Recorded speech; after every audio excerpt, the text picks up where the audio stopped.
étaient les fossoyeurs de la démocratie, de la liberté. Histoire xam na fan la leen di placer et bu ñu leen placer ci seen place dans l'histoire peut-être ce sera une chose bi nga xamante ni seeni descendance ils ne pourront pas s'en glorifier te affaire boobu war nañ ko mën a sóoraale bu baax a baax.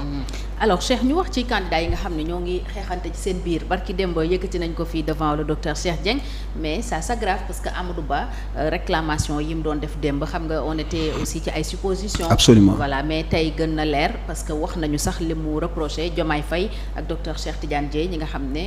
leer na ni ay candidats bu Pastef lañu mu ne dañu bokk ci parti boo xam ne dañ ko tas mais aussi coalition bi porté seen candidature pour peut-être wut beneen alternative ñoom bokkuñu ci boobu coalition mu reproché leen aussi déposer fausse pièce devant le conseil constitutionnel. Déjà démarche su Amadou Ba bi est-ce que yaakaar nga ne dina prospérer Pastef ñu ngi artu le doyen Alakan bi fi jóge léegi dégg nañ lim ci wax mais est-ce que ragaloo ay surprise am après ces réclamations là. waaw toujours rek encore une fois moi je pense que cette fois-ci le premier ministre Amadou Ba candidat à l'élection présidentielle peut-être qu'il cherche à amuser la galerie. Parce que moi je me dis c'est quand même bizarre, n'est-ce pas, parce que je pense que les conseils de monsieur Ousmane sauf quand même s'il a quand même yor na ay informations yi nga xamante ni leer na ba nga xamante ni il va pouvoir contrer, n'est-ce pas, les candidatures de Diomaye et de Cheikh Tidiane. Déjà le choix de ces deux candidats-là aussi encore une fois ça traduit l'acharnement qu'il y a toujours eu, n'est-ce pas, sur le Pastef en général et sur la personne de Ousmane Sonko en particulier. Donc tey Ousmane Sonko topp nañ ko ba moom le conseil constitutionnel n'a pas pu, n'est-ce pas, statuer sur son dossier sous prétexte que dossier bi motul. Tey ñi nga xamante ni rëcc nañu ci filtre bi mooy Cheikh Tidiane Dièye ak ki nga xamante ni mooy Bassirou Diomaye, donc mujj nañu encore di topp seeni tànk di ko gor pour ñu bañ a bokk ci li nga xamante ni mooy élection présidentielle. Donc première lecture bi ñu def mooy l'acharnement continue de plus belle. Donc peut-être, n'est-ce pas, ils se sont fixé un objectif, c'est qu'on va faire ces élections-là sans, n'est-ce pas, un membre, n'est-ce pas, de l'ex-Pastef, en tout cas képp ku mës a laale ak Pastef, donc duñ la bàyyi nga jàll ci élection yi nii. Pourtant loolu dégg nañ ko fi. Oui non ku takk Pastef ku bokk Pastef doo bokk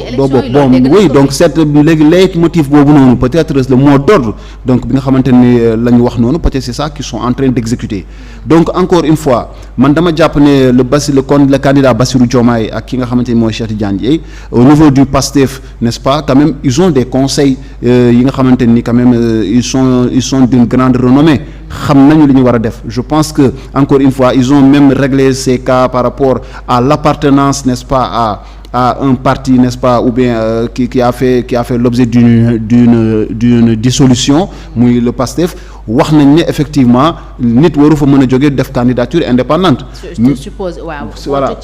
Voilà donc nit waru fa jógee def candidature indépendante, donc c'est pas le cas de Diomaye n'est pas un candidat indépendant. Donc ñu wax ne aussi parti boobu noonu mënul bokk élection parce que naturellement le parti n'existe plus. Mais beneen point bi dañoo ne képp ku fa jógee mën nga bokk ginnaaw bi nga xamante ni c'est une coalition moo la boot. Gis nañ fi l'expert électoral Ndiaga Sylla jotoon na ci prononcé wu. Je pense que Pastef ils ont pris les devants pour quand même verrouiller ba nga xamante ni de telle sorte que peut-être Bassirou Diomaye amul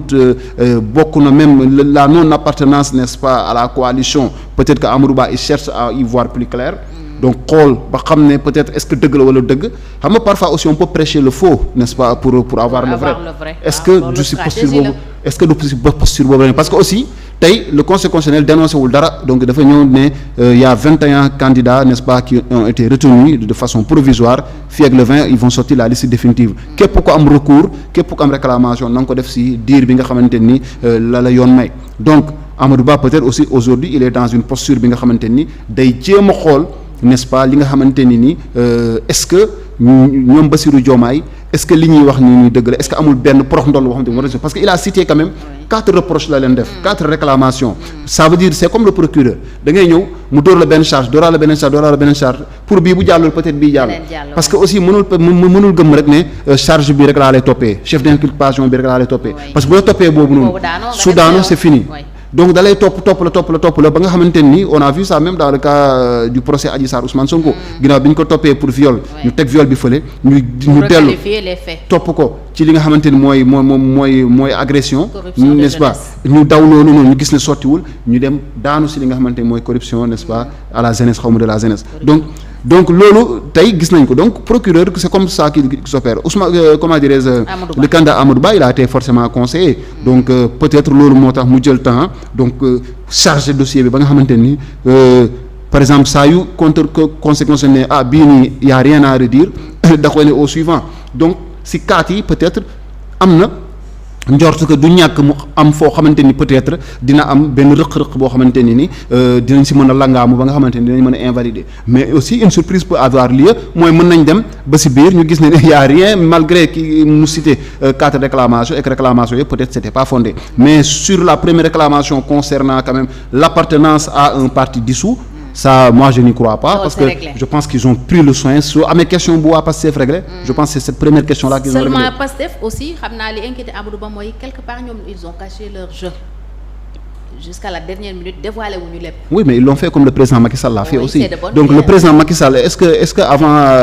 avant juillet août est-ce qu'on connaissait le candidat qui allait n'est-ce pas porter les couleurs de Benno on savait pas et puis Ousmane Sonko et son parti ils ont parfaitement raison s'ils avaient dévoilé peut-être que le procès de Diomaye peut-être da doon fekk fast track nañ ko peut-être Cheikh Tidiane Dièye ils auront forcément quelque chose à lui trouver en attendant ñu dugal ko ci dara bon après ça va être très compliqué donc ils ont eu parfaitement raison dañoo signaler gauche jàdd droite parce que boo xoolee Pastef man dégg naa waa Benno Bokk Yaakaar ñu doon ne président Macky ki nu mu tudd président Ousmane Sonko il cache son jeu mais ils connaissent son vrai candidat ce sera Guy Marius Sagna donc ils ont mis focus ils ont fait focus sur Guy Marius Sagna. Guy di jouer le jeu dem fii France xam nga di nuyu sama gars yi di dajale ay fonds ñu ne non Guy la mais xaaruñu woon Cheikh Tidiane Dièye peut-être Diomaye mënoon nañ ko Diomaye mënoon nañ ko njort Diomaye mënoon nañ njort mënoon nañ ne bon Diomaye mais il était en prison dañ doon wax ne duñu jël risque boobu quand même. C'est ça mais mënoon nañ ko njort c'est vrai que avec tey boo tegee Diomaye teg Birame Souleye teg Guy Marius Sagna teg ñeneen ñi Amadou Ba tu vas te dire mais écoute ñii nii est-ce que jël ñi nekk ci biti peut-être moo gën a yomb jël Diomaye loolu dëgg la même xel mënoon na daj Diomaye xel mënoon na daj Diomaye étant le numéro 2 donc bi nga xamante mooy Pastef donc quand le numéro 1 n'est pas là on peut penser au numéro 2 donc mënoon mais Cheikh Tidiane Dièye boo xoolee c'est un homme qui était quand même en repli koo xamante ni c'est vrai saa yu conférence de presse amee waa Pastef ak F24 affaire yooyu di nga ko gis mu fës mais doo ko gis jamais si yenn posture peut-être xel daju ko donc loolu noonu bokk na si li nga xamante ni c'est une paire de manches bi nga xamante ni le président Ousmane Sonko donc génnee na ko peut-être bett na léegi nag il faut tamit ñu creuser et puis c'est de bonne guerre quelque part aussi moi je dis c'est de bonne guerre Amadou Ba tey